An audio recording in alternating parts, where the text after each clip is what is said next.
ধন্যবাদ মাননীয় মডারেটর, আমাকে আজকে এখানে কিছু বলার সুযোগ করে দেওয়ার জন্য। আজকের বিষয়টি হচ্ছে হাত ধোয়া অধিক গুরুত্বপূর্ণ। আমি বিশেষ কিছু কারণের জন্য এই বিষয়টি প্রত্যাবর্তন করছি। শৌচাগার হলো সেই জায়গা যেখানে শুধু প্রথমে মলমূত্র ত্যাগ করা যায়, আলাদা করে হাত ধোয়ার কোনো জায়গা নেই। সেই জন্য ছাত্র সমাজ শৌচাগার অধিক গুরুত্বপূর্ণ। মাননীয় মডারেটর, প্রতিপক্ষ আমি বারবার বলবো যে ছাত্র সমাজ শৌচাগার ব্যবহার করা অধিক গুরুত্বপূর্ণ। কারণ একজন মানুষ যদি দৈনিক জীবনে ছাত্রদের শৌচাগার ব্যবহার করতে না পারে তাহলে সে সকল ক্ষেত্রে অনীহায় পড়বে। আমরা প্রতিপক্ষ তোমরা সবাই নিশ্চয়ই জানো যে চীন হলো একটি উন্নত দেশ, কিন্তু সে প্রায় ৭৭ মানুষের রয়েছে যারা কিনা শৌচাগার ব্যবহার করে হাত ধুতে অভ্যস্ত না। তবে চীন দেশের উন্নয়নের পিছনে প্রধান কারণ কি হতে পারে? চীন দেশের মানুষেরা যদি ১০০ জনের মধ্যে ৭৭ জনই হাত না ধুয়ে তাদের দেশকে উন্নয়নশীল দেশ হিসেবে পরিণত করতে পারে, তাহলে কিভাবে জনস্বাস্থ্য রক্ষায় একমাত্র হাত ধুয়ে অধিকতর গুরুত্বপূর্ণ হতে পারে? আসলে বলে দেবেন বন্ধুরা, চীন দেশের মতো জাপানে প্রায় ৭৭%, দক্ষিণ কোরিয়া প্রায় ৬১% এবং নেপাল দেশে প্রায় ৫৫% মানুষ রয়েছেন যারা কিনা হাত ধুতে অভ্যস্ত না। তাহলে কিভাবে তারা দেশকে উন্নয়নশীল দেশে পরিণত করে যাচ্ছে? আমাদের গরমের সময় বলা হয় যে হাত ধুতে হবে, কিন্তু আমাদের হাত ধুলেই কেবলমাত্র করোনাকে প্রোটেক্ট করতে পারতাম, তাহলে কেন ভ্যাকসিন এত হবে? আসলে বলে দেবেন বন্ধুরা, আমাকে উদাহরণ দিয়ে দেয় তাহলে আমার বিদ্যালয়ের কথা বলতে পারি। বর্তমানে আমাদের বিদ্যালয়ে টয়লেট বা শৌচালয়ের যে অবস্থা, সেখানে প্রবেশ করলে যেন বিরাট অভাব চলে আসে। তাহলে কিভাবে আমরা সেই শৌচাগারে গিয়ে হাত ধোয়ার মনোবল দেখাবো? আসলে বলে যাবেন বন্ধুরা, কিভাবে আক্রমণ করার কথা ছিল করেছে, কিন্তু ওষুধ কাজ করছে, এর জন্য দায়িত্ব কিভাবে? আসলে বলে যাবেন বন্ধুরা, আমরা কখনো মেয়েদেরকে পাবলিক শৌচালয় ইউজ করতে হয়।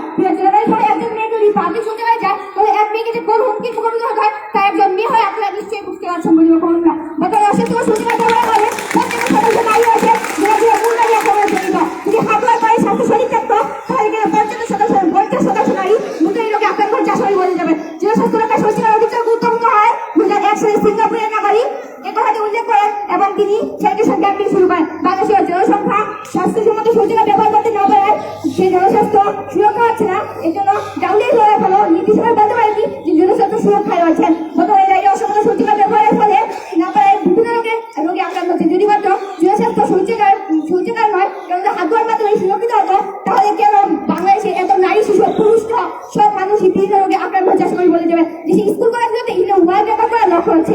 এর লক্ষ্যে বিভিন্ন পুলিশ মাঠে বিভিন্ন ব্যাংক থেকে বিশ্ব রেকর্ড করার ব্যবস্থা করছেন তারা। এই জন্য আমরা বলতে পারি যে জনস্বাস্থ্য রক্ষায় কেবলমাত্র হাত ধোয়াই নয়, স্বাস্থ্যসম্মত শৌচাগারই হলো অধিক গুরুত্বপূর্ণ। ধন্যবাদ।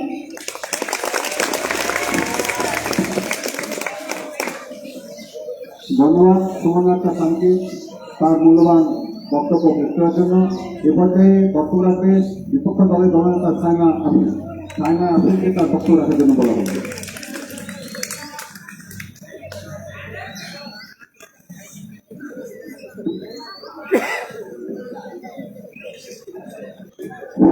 সকালের হাত পরিচ্ছন্ন খাত। সবাইকে শুভ সকাল জানিয়ে শুরু করছি আজকের বিতর্ক। আজকে আমাদের বিতর্কে বিষয় নির্ধারণ করা হয়েছে জনস্বাস্থ্য রক্ষায় স্বাস্থ্যসম্মত শৌচাগার হাত ধোয়া আছে অধিক গুরুত্বপূর্ণ। অর্থাৎ যুক্তি সঙ্গত কারণে আমি এবং আমার দল এই বিষয়টি বিপক্ষে অবস্থান করছি। আমি আমার দলের তৃতীয় পক্ষ আজকে এই মঞ্চে তথ্য যুক্তির মাধ্যমে প্রমাণ করে দিয়ে যাব জনস্বাস্থ্য রক্ষায় স্বাস্থ্যসম্মত শৌচাগার হাত ধোয়া আছে অধিক গুরুত্বপূর্ণ, কখনোই হতে পারে না। মাননীয় মডারেটর, আমি এখানে এসে আমার প্রতিপক্ষ দলের প্রথম একটা দৃষ্টি আকর্ষণ করতে চাই। তিনি প্রথমেই বলে গেলেন যে আমাদের স্কুলগুলোতে নাকি বিভিন্ন ধরনের শৌচাগারের উন্নয়ন করা হচ্ছে, তার পাশাপাশি কিন্তু মাননীয় মডারেটর হাত ধোয়ার দৃষ্টিতে ব্যাপকভাবে দেখা হচ্ছে। মাননীয় মডারেটর, হাত ধোয়ার জন্য অনেক ব্যবস্থা কিন্তু রয়েছে মাননীয় মডারেটর। তারপরে আমি দৃষ্টি আকর্ষণ করতে চাই আমার প্রতিপক্ষ দলের তৃতীয় বক্তা। তিনি বলে গেলেন চীন দেশের কথা একটি উন্নত দেশের কথা, যেখানে কিনা তারা হাত ধোয়ার বিপরীত দিকটা দেখতে পাচ্ছে। মাননীয় মডারেটর, ওই দেশে কিন্তু হাত ধোয়ার ব্যবস্থা না থাকলে আরো আধুনিক প্রযুক্তি ব্যবহার করা হয় সেই দেশে, তাই হাত ধোয়ার কোনো প্রয়োজনই পড়ে না। আর তিনি আরেকটি কথা প্রত্যেকটা তাদের দলের প্রত্যেক জনই বারবার বলে গেলেন যে নারীরা জরায়ুতে ক্যান্সার এবং বিভিন্ন রোগে আক্রান্ত হচ্ছে। মাননীয় মডারেটর, জরায়ুতে ক্যান্সারের জন্য সব থেকে বেশি যেটি দৃষ্টি আকর্ষণ করছে বলে আমার মনে হয় সেটি হলো নির্দিষ্ট পরিমাণে পানি না খাওয়া এবং শাকসবজি না খাওয়া, আর অনেক খাদ্য আমরা সঠিকভাবে গ্রহণ করছি না এবং আমাদের নিজেদের অপরিচ্ছন্নতার কারণে এটি হচ্ছে। তাই এখানে শৌচাগারের কি প্রভাব পড়ছে যেটি আমার এবং আমার দলের অজানায় রয়ে গেল। মাননীয় মডারেটর, শরীর এবং মন আমাদের শরীরের মধ্যে সব থেকে বড় পরিবর্তন আনে। মাননীয় মডারেটর, হাত ধোয়া বা হ্যান্ড ওয়াশ একটি সাধারণ শব্দ হলেও এর মাধ্যমে আমরা মারাত্মক জীবাণু থেকে রক্ষা পাই। মাননীয় মডারেটর,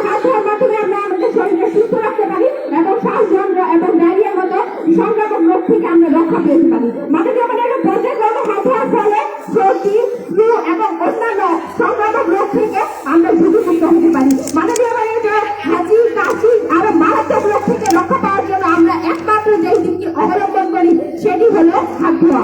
হাত ধোয়ার মাধ্যমে আমরা আমাদের শরীরকে অনেক ক্ষতিকারক রোগ থেকে রক্ষা করতে পারি। 23 মার্চ 2024 তথ্যসূত্র পরিদর্শন। মাননীয় ম্যাডাম, মানুষের হাত পরিষ্কার করার মাধ্যমে জীবাণু, বিশ্রাম রোগ থেকে আমরা রক্ষা পেতে পারি। যে কোনো ব্যাকটেরিয়া প্রতিরোধ সহ স্বাস্থ্য সেবা কর্মীদের এবং রোগীদের রক্ষা করার জন্য হাত দূষণমুক্ত করার পদ্ধতি রয়েছে 3টি। 27 ফেব্রুয়ারি 2024 তথ্যসূত্র ধরে বলবৎ। মাননীয় ম্যাডাম, আমি এখন যে দিকটি কথা বলবো সেটি হলো আমার প্রতিপক্ষ বন্ধুকে। আমার প্রতিপক্ষ বন্ধুরা বারবার বলে যাচ্ছে টয়লেটের কথা। টয়লেট যাওয়ার পরে আমাদের হাত ধোয়ার প্রয়োজন পড়ে প্রায় 2 মিলিয়ন কারণ মাননীয় ম্যাডাম, আমরা যখন টয়লেটে যাই, টয়লেট থেকে আসার পরে আমাদের হাতে 2 বিলিয়ন ব্যাকটেরিয়া থাকে। আচ্ছা প্রতিপক্ষ বন্ধুরা, এই ব্যাকটেরিয়াগুলো নিয়ে কি তারা সারা পৃথিবীতে ঘুরে বেড়াতে যাচ্ছে? এই ব্যাকটেরিয়াগুলো নিয়ে তারা কি আমাদের দেশটা কোন জায়গায় নিয়ে যাবে? প্রতিপক্ষ বন্ধুদের কাছে আশা করছি প্রত্যাশা স্বরূপ উত্তর দিয়ে যাবেন।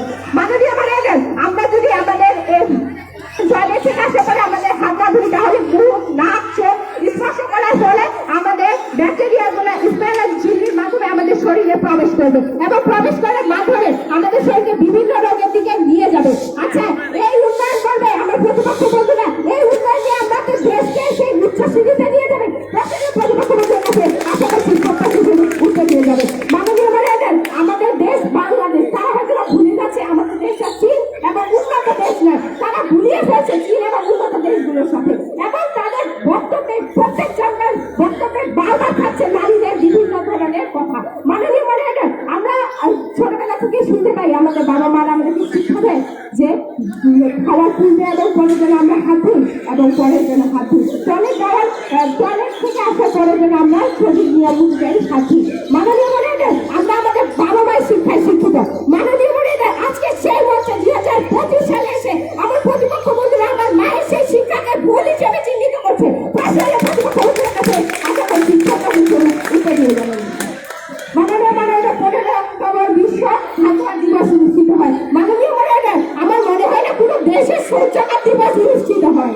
মাননীয় ম্যাডাম, হাত ধোয়ার অর্থাৎ করে তুলতে ও জনসচেতনতা বৃদ্ধিতে বিশ্বব্যাপী দিবসটি পালিত হচ্ছে। বিশ্ব হাত ধোয়া দিবস 2023 সালের মূল প্রতিপাদ্য বিষয় ছিল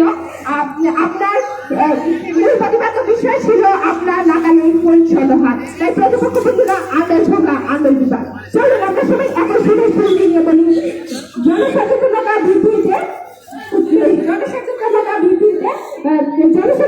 রক্ষায় স্বাস্থ্যসম্মত শৌচাগার হাত ধোয়া অধিক গুরুত্বপূর্ণ। কখনোই নয়।